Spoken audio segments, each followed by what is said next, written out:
ना कोई भूत का और ना कोई भविष्य का। हमारी प्रार्थना मान लो, बिल्कुल तुम चिंता मत करो, मेरी लाडली जो है, मेरी लाडली जो है। बहुत बार, हजारों बार अनुभव की बात कह रहा हूं, भूत तो राख हो गया, जो भी हुआ शुभ अशुभ सब राख हो गया, उसकी चिंता मत करो। भविष्य तेजोमय प्रकाशमय होएगा, देख लेना, संचित भस्म हो गया। प्रारब्ध तो ऐसे ताल ठोक कर निकल जाओगे, प्रारब्ध में क्या बिगाड़ लेगा। अभी रस नहीं आया राधा नाम का, इसलिए थोड़ा सा जुकाम बुखार ये वो कष्ट हुआ, अनुकूलता प्रतिकूलता ही ढेर हो जाते हो। नहीं, कैसे तुम्हें बताया, तुम्हें समझ में नहीं आ रहा।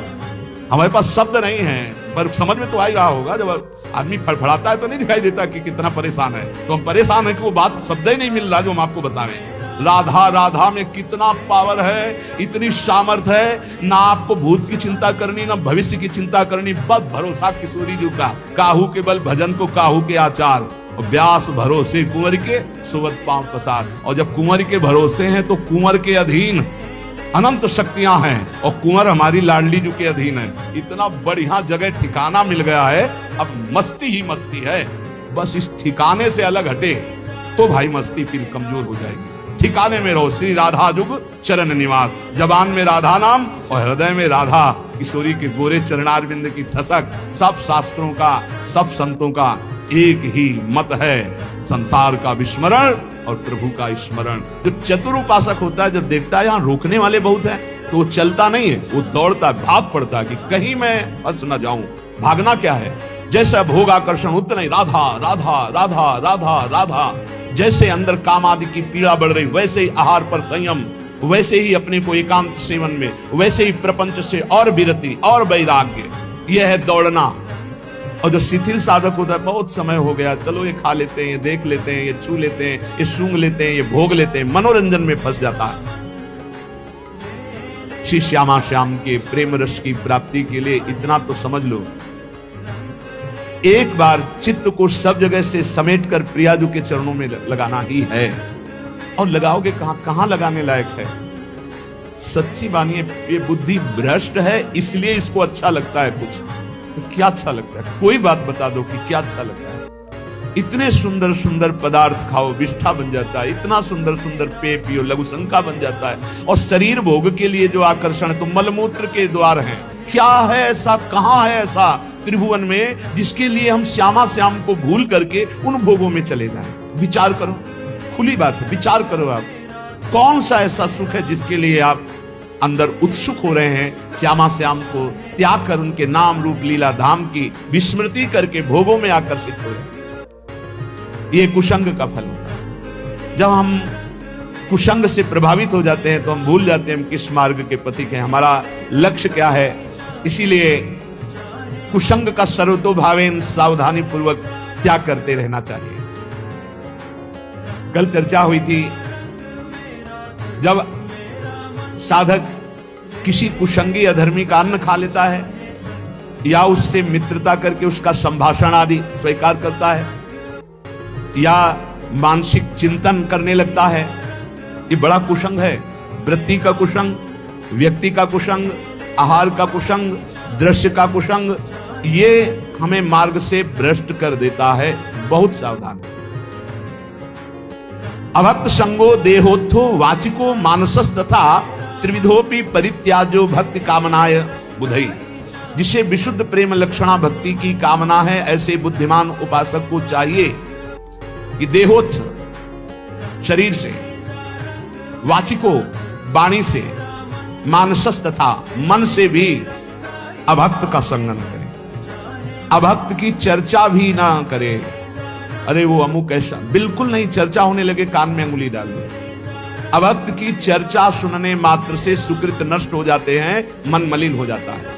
पर निंदा के सुने थे किए थे, दोनों बराबर है। आवत नहीं कछु हाथ, मूर्ख पर्वत पाप को ले चल अपने साथ। उपासक को चाहिए कि अभक्त पुरुष की वाणी से चर्चा भी ना करे। और ये बहुतायत है, जहां चार साधक बैठेंगे तो अपने में गुणाभिमान करके किसी साधक के न्यून आचरणों की चर्चा करने लगेंगे। ये बहुत हानिकारक है। परदोष दर्शन पर दोष वार्ता ये साधक के साधन को चाट जाती है, उसको पता भी नहीं चलता और वो खाली होकर फिर विषयों का चिंतन करने लगता है। मन से भी उसका चिंतन न करे, अमुक जो है ऐसा ऐसा ऐसा कर रहा है, वो ऐसा उत्तम साधक ने ऐसा क्यों बोले, नहीं है इसलिए चिंतन करे। तो तुमने क्रिया देखी, अंदर कारण तत्व नहीं देखा कि उसमें हमारा आराध्य देव बैठा हुआ है। ये क्रूरापि पापिनो न च सताम संभाष्य दृश्या से सर्वानुवस्थितया निरीक्ष परम स्वाराध्य बुद्धिर्मम। मेरे आराध्य देव वहां बैठे हुए हैं, बाहरी क्रियाएं तो हमको बाहरी क्रियाओं से कोई लेना देना नहीं। हम मन से चिंतन न करें, वाणी से चर्चा न करें और शरीर से संग न करें। खान पान तो कीजिए रसिक मंडली मां, जिनके और उपासना तहां उचित द्रुनाए। फिर वो तो अभक्त है, उसके संग खान पान हंसी मजाक बातचीत बैठना उठना ऐसा बिल्कुल नहीं। ये व्यक्ति और आजकल यंत्र है मोबाइल, इसमें भी जैसे संसार में गुण अवगुण युक्त सब कुछ है। जड़ चेतन गुण दोष में विश्व कीन करतार, संत हंस गुण गाय पे परिहरिवार विकार। जैसे हंस को पानी और दूध मिला के रख दो, कहते हैं दूध पी लेता है, पानी छोड़ देता है। ऐसे ही संत जो परमहंस हैं वो जगत में भागवतिक गुणों को केवल देखते हैं, मायाकृत इन दोषों का त्याग कर देते हैं। ऐसे ही आपके पास, आप किसी से मिलते नहीं पर आपके पास मोबाइल है और आप उसमें से जो भक्ति विरोधी बातें हैं वो देखते हैं, सुनते हैं, उनका मनन करते हैं, तो आपका कुसंग हो रहा है। आप अपनी भक्ति को खो देंगे, बहुत सावधान। कायिकः काय संबंधात्, शरीर के संबंधी कोई भी हो, अगर वो भगवत विमुख हैं, भगवत विमुख उपदेश करते हैं, भगवत विमुख चेष्टा करते हैं, हमें बिल्कुल उस संबंध को नहीं मानना है, क्योंकि हमें इस जन्म में श्यामा श्याम की प्राप्ति करनी है। प्रहलाद जी हाथ जोड़कर साष्टांग दंडवत करके खड़े हुए, पिताश्री कहकर सम्मान से बोलते थे। जब हरि की निंदा करने लगे हिरण्यकश्यप, प्रहलाद जी ने दैत्यराज कह के बाद अब नहीं, जाके प्रिय राम वैदेही तजिए ताहि कोटि बैरिशम यद्यप परम स्नेही। भरत जी माता कैकेयी को साष्टांग प्रणाम करते। जब आराध्य देव श्री राम को 14 वर्ष का वनवास रूपी वरदान मांगने की बात सुनी तो कहा, पापिनी आज के बाद तेरा कभी मुख नहीं देखेंगे और तुझे कभी मां नहीं कहेंगे। जीवन में भरत जी ने मां नहीं कहा। जहां कह रहे कायिकः काय संबंधात्, कायिक अभक्त संग, वो चाहे रिश्ते नाते में कितना भी पूज्य हो, यदि हमारे भगवान की निंदा करता है, भगवत मार्ग की निंदा करता है, भगवत विमुख है, हम आवश्यकता पड़ी तो उसकी सेवा कर देंगे। यदि हम पुत्र हैं या अमुक संबंध है, वो दुख में है तो हम सेवा कर देंगे, पर हम उसका संग नहीं करेंगे, उसकी आज्ञा नहीं पालन करेंगे, उसकी बात नहीं सुनेंगे। वचसा भाषणात्मकः, वाणी से हम ऐसे अपवित्र आचरण करने वालों की चर्चा न करें। अन्नादि नाम मानसस्तु, भोजन दिया हुआ ऐसे अभक्त का कभी ना पाए। जो भगवान की अवहेलना करता है, भले वो हमारा रिश्तेदार है, अगर हमें जाना पड़ा तो हम ये बोल देंगे कि आज हमारे उदर में दर्द है, हम यहाँ प्रसाद नहीं पा पाएंगे, औषधि ले रहे हैं। इसमें कोई मिथ्या नहीं। हम भगवत मार्ग को पुष्ट करने के लिए अभक्त के घर का अन्न भी न खाएं। अन्नादि नाम मानसस्तु, अगर अन्नादि पाओगे तो तुम्हारी मानसिक वृत्ति बिगड़ जाएगी। बिल्कुल ये पूरा अनुभव की बात है। एक दिन माधुकरी रोटी पा करके फिर उसका भजन, एक दिन भंडारे का अन्न पा करके फिर उसका परिणाम देखो। चिंतन में जमीन आसमान का अंतर हो जाता है। प्रिया प्रीतम के मिलन की चाह, भजन की गाढ़ वृत्ति सब पता नहीं कहां खो जाती है, बस उद्दंडता सुहाती है। अन्न का बहुत बड़ा प्रभाव। भूखे रह जाना अच्छा है, लेकिन बिना परिचय के ऐसा नहीं कि भूख लगी जहां जो मिला हम खा लिए, नहीं, जानबूझ करके खूब समझ करके ये भोग लगाने योग्य श्री जी के है कि नहीं है, भोग लगा है कि नहीं है, ये जिससे हम अन्न ले रहे हैं ये वैष्णव है कि नहीं, भजन करता है कि नहीं, भक्ति रंग से रंगा है कि नहीं, भगवत विरोधी तो नहीं है। जहां तहां अन्न खात सखी कहत, आप गात सकल देव से द्वंद जात, रात सर्वसो वही। सेवक जी महाराज कह रहे जहां मन आया वहां भोजन कर लिया, अपने को कह रहे सखी, अपने को सहचरी कर रहे हैं, दिन भर प्रपंच में बीतता, रात सोने में, अपने को कह रहे मैं रसिक उपासक हूं। बहुत डांट लगाई है। जहां तहां अन्न खात सखी कहत, आप गात सकल देव से द्वंद जात, रात सर्वसो वही। इसलिए अभक्त का शारीरिक मानसिक वाचिक त्याग करके भक्तों का संग करें। भक्तों की पहचान कैसे हम जाने कि इनका संग करना चाहिए? बोले अप्रेक्षक्लम आत्मनो विदधति प्रीत्या परेशां प्रियं लज्जन्ते दुरितोद्गमा दिव निज स्तोत्रानुबन्धादपि विद्या वित्त कुलादिभिश्च यदमि यान्ति क्रमान्नमृतां रम्या कापि शतां यं विजयते नैसर्ग की प्रक्रिया। संत जन किसे कहते हैं? बोले जो निरंतर अपनी चित्त वृत्ति को प्रभु में लगाए होते हैं। संत की सबसे पहली पहचान अव्यावृत भजनात्, अखंड भजन, श्रम रहित, कोई मेहनत नहीं करनी पड़ रही, उसका स्वभाव है, उनका स्वभाव है भगवत चिंतन करना।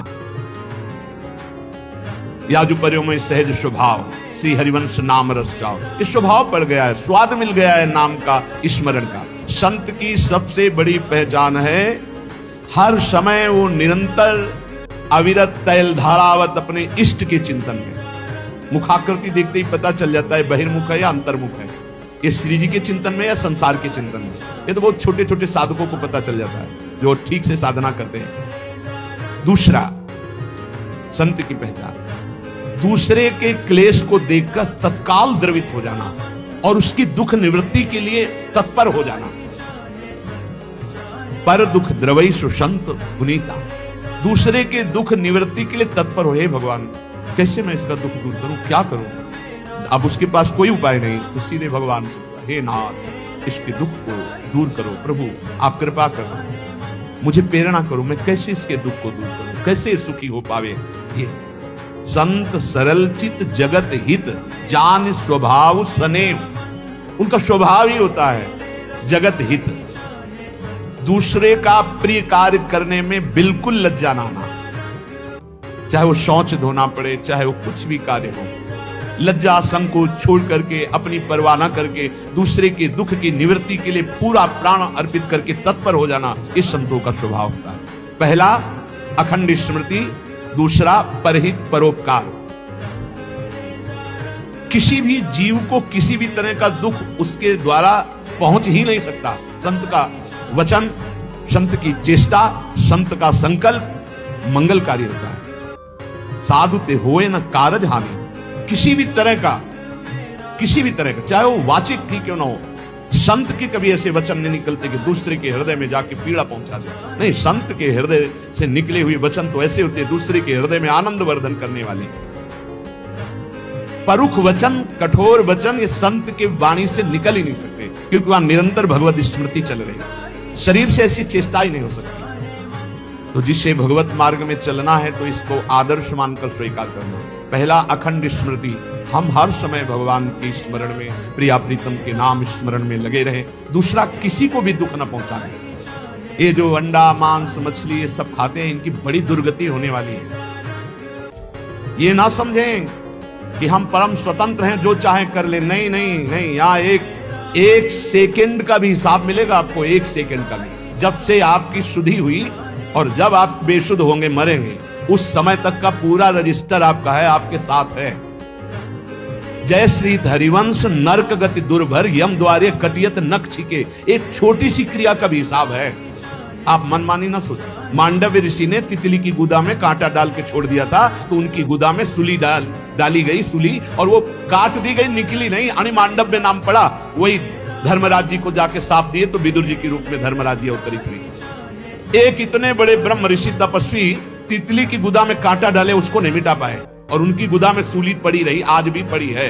और आप उबाल के खा रहे हो, काट करके खा रहे हो, तो आपकी दुर्गति क्या होगी?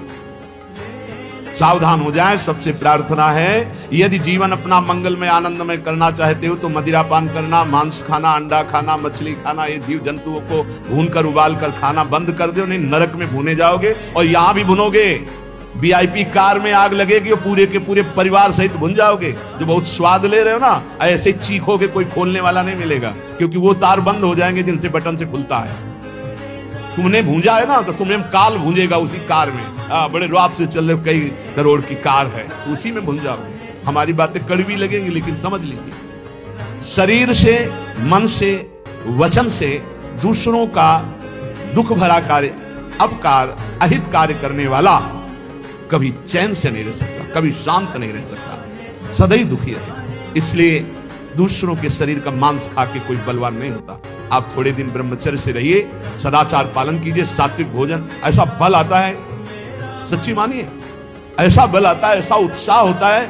ये चर्बी बढ़ाने वाले जानवरों को खाने वाले, इनकी कितनी ताकत होती, सच्ची मानिए, हम मजाक नहीं कहते कि विनोद में कहते हैं। एक भूसे में बैठ जाएंगे, सात्विक ब्रह्मचारी हो, सात्विक भोजन करता हो, और एक भूसा कस के मार दे तो मुंह बगाड़ देंगे। जो भैंसा और बकरा खाते हैं ना, मुंह बगाड़ देंगे। इनमें ताकत नहीं, ब्रह्मचर्य की ताकत, तपस्या की ताकत, सात्विकता की ताकत, बहुत बड़ी ताकत है। ये सब भूल कर रहे हैं जो सोच रहे हैं हम बलवान बन जाए। बलवान नहीं बनोगे, ऐसी जगह कैंसर होगा कि ना खा पाओगे ना सौंच हो पाओगे। दोनों बातें समझ लेना।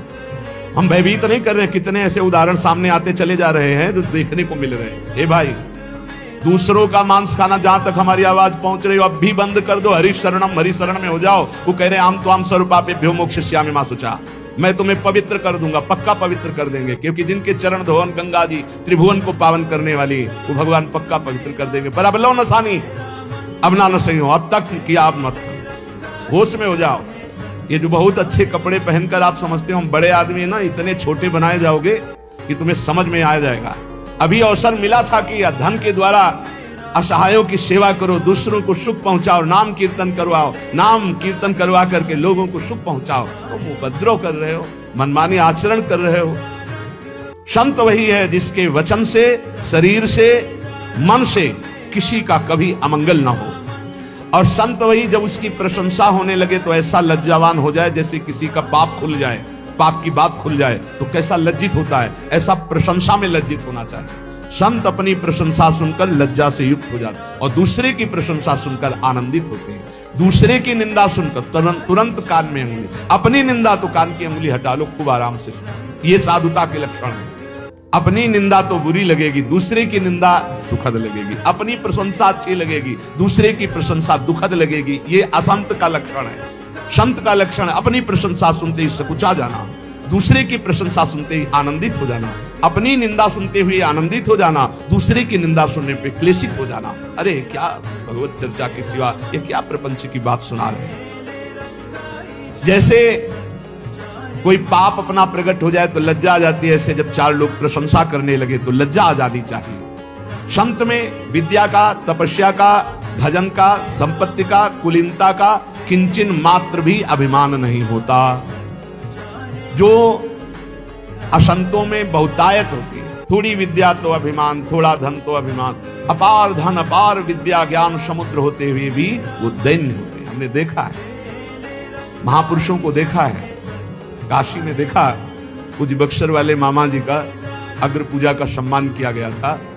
एक से एक विद्वान पूज्य मामा जी का पूजन, उनके विषय मामा जी सबसे पीछे बैठे रहे। जानकी जी को अपनी बहन मानते थे, इसलिए उनको सब जगत मामा कहते। जब वो बोलने को हुए तो दैन्यता की झड़ी लगा दी। तब लग रहा था कि हाँ, भगवान के भक्तों में दैन्यता कूट कूट के भरी होती है। अभिमान किंचन मात्र उत्पन्न न होने पावे, अधिकाधिक दैन्यता। देखो परम ज्ञानी हनुमान जी जब बोल रहे हैं विभीषण जी से, तो नहीं कह रहे मैं भगवान का अत्यंत नजदीकी सेवक हूं, भगवान राम हमें बहुत प्यार करते हैं और मुझे योग्य समझा इसीलिए मुझे भेजा। ऐसा नहीं, कैसे बोल, असमय अधम सखा सुन मोहू पर, मैं कितना अधम हूं ऐसा प्राप्त नहीं हो नाम हमारा ते दिन ताई में। अद्भुत थे सबरी मैया के, अधम ते अधम अधम मति नारी, तीन माह में मति मंद घारी। जहां देखो महापुरुषों में दैन्यता भरी हुई है। ये कोई बनावटी दैन्यता नहीं, वचन दैन्यता नहीं है, वो हृदय में ऐसा अनुभव होता है। ये साधुता कब आती है? असाधुओं का त्याग करे, साधुओं का संग करे, तो ये साधुता कब हृदय में आती है? बोले तुंडे तांडवनी रतिम वितनुते तुंडावली लब्धे कर्ण क्रोड कडम्बिनी घटयते कर्णार्बुदेभ्यास्पृहाम चेता प्रांगण संगिनी विजयते सर्वेन्द्रियाणाम कृतिम नो जाने जनिता कियद्भिरमृतै कृष्णेति वर्णद्वै। जिसकी जिह्वा में दो अक्षर राधा राधा कृष्ण कृष्ण, ये हर समय चलता रहता है, सब सद्गुण आ जाएंगे। धन्यता आ जाएगी, अभिमान का नाश हो जाएगा, तत्वबोध हो जाएगा, भगवत प्रेम हो जाएगा, विश्वास मान लो, सब कुछ हो जाएगा। रोज चर्चा इस बात की होती है, कह रहे हैं इतना नाम में प्रेम हो जाए कि ऐसा लगे कि एक जिह्वा से काम नहीं चलता, करोड़ों जिह्वाएं हो जाए, करोड़ों जिह्वाओं से रटूं राधा राधा राधा राधा राधा राधा। कितना सुखद है नाम, ऐसा लगता है दो कानों से काम नहीं चल रहा, करोड़ों कान हो जिससे हम सुने राधा राधा राधा, कृष्ण कृष्ण कृष्ण। ऐसी मेरी लालसा, जिसकी ऐसी लालसा है वो कभी नाम छोड़ नहीं सकता। और जो निरंतर नाम सुधा का रसास्वादन करता है उसकी इंद्रियां अंतर्मुख हो जाती है। निज सुख बिन मन होई कि थीरा, यही निज सुख है। जब नाम सुख प्रकट होता है तो अपने आप मन अचंचल होने लगता है, जाता नहीं विषयों की तरफ, और मन जो इंद्रियां बहिर्मुख होकर प्रकृति की तरफ, वो अंतर्मुख हो गई। चेता प्रांगण संगिनी विजयते सर्वेंद्रियाणाम कृतिम। जब चित्त अर्थात मन प्रभु के नाम रस में इतना पंग होने लगा कि उसके जाने की कहीं इच्छा नहीं रह गई, तो इंद्रियां भी अंतर्मुख होकर के शांत हो गई। जहां इंद्रियां और चित्त ये नाम में डूबे, सच्ची साधुता का स्वरूप प्रकाशित हो जाता है, उसमें बनावटीपन नहीं होता। आज तक जितने भी महापुरुष हुए वो सब नाम से हुए, ध्यान रखना। राधा राधा राधा, कृष्ण कृष्ण कृष्ण।